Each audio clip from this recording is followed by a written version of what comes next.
Okay, let's jump right in. Today we're doing a deep dive on a really interesting Gunpla release, Yep. the HGAC 1144 OZ-06MS-SN3 Leo-N. Ah, yes, the Leo-N. This is pretty significant, actually. It's the first time this particular mobile suit gets a high-grade kit. Exactly.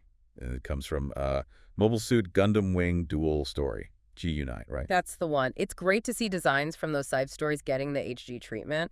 Makes them, way more accessible for builders. Totally agree. So, all right, let's get into the kit specifics. The official name is HGAC 1144 OZ-06MS-SN3 Leo-N, Standard 1144 scale fits right into the high-grade after colony line. which is specifically for the Gundam Wing Universe kits. And the price point. Looks like 2,640, tax included. Okay, 2,640. And release dates. The info points to June 2025 for the initial release. June 2025. Okay. And there's a mention of an August 2025 reissue, but that seems specific to P-Bandai Japan. Ah, so it's a Premium Bandai exclusive then, not showing up in regular stores. Okay, let's talk about the kit itself, the design. Well, aside from being the first HG, the big thing is obviously that heavy armor look. It really stands out. The source material mentions specific new sculpting for the head and chest. Correct. They're unique to this kit, designed to capture that distinct Leo-N profile. It gives a really robust, kind of bulky appearance. It definitely looks built for taking hits. Mm. And reflects its role, right? Power and defense. Absolutely. And here's a really interesting detail. The arms and legs are apparently derived from the Trago's mobile suit. Oh, wow, the Tragos. Yeah, which itself was a heavy ground pounder type suit. So borrowing those parts just reinforces that heavy armor, stable platform idea for the Leo-N. That's a neat bit of design lineage. How's the articulation looking with all that bulk? The notes say it's meticulously designed. Apparently, the shoulder joints have good forward and backward movement, so you can still get some dynamic poses out of it despite the armor. That's good to hear. What about accessories? It comes with that big warrior axe. Nice. And it mentions precise color separation through molding for the axe, which is always a plus, and 2 beam sabers. Standard beam sabers, where do they store? Yep, looks like standard beam sabers, and they store right there on the shoulder armor. Convenient. Cool. So it's well equipped. All right, let's back up a bit. What is the Leo-N contextually?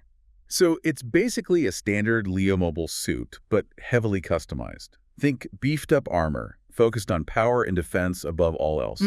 A real bruiser variant. And who pilots this thing? A guy named Broom Brooks. Broom Brooks. Okay. And apparently the description even calls the pilot himself bulky.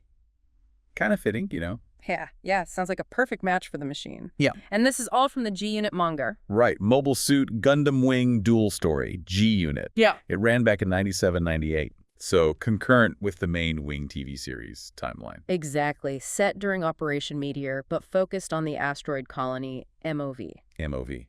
That's where they were developing the secret G-Units, right? Precisely. The Gemini's O1 and O2 prototypes. The story revolves around the test pilots, Odin and Odell Burnett, defending the colony and these G-Units from OZ Prize. An OZ prize. Mm-hmm. That's where pilots like Broom Brooks and his Leo-N come in, I assume, as antagonists. Yep. They're part of the opposing force hunting the G-Units, so the Leo-N often shows up as a tough enemy unit. Gotcha.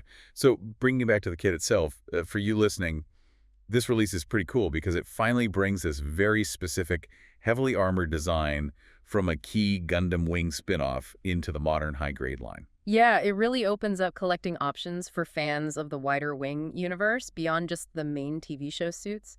It represents a deeper cut from the lore. It's always exciting to see these unique designs get their moment. Kind of makes you wonder, doesn't it? With the Leo-N getting an HG. What else might be next from the side stories? Exactly. There are so many cool designs hidden in those manga and other materials. It's a big universe, that's for sure. Lots of possibilities. Indeed.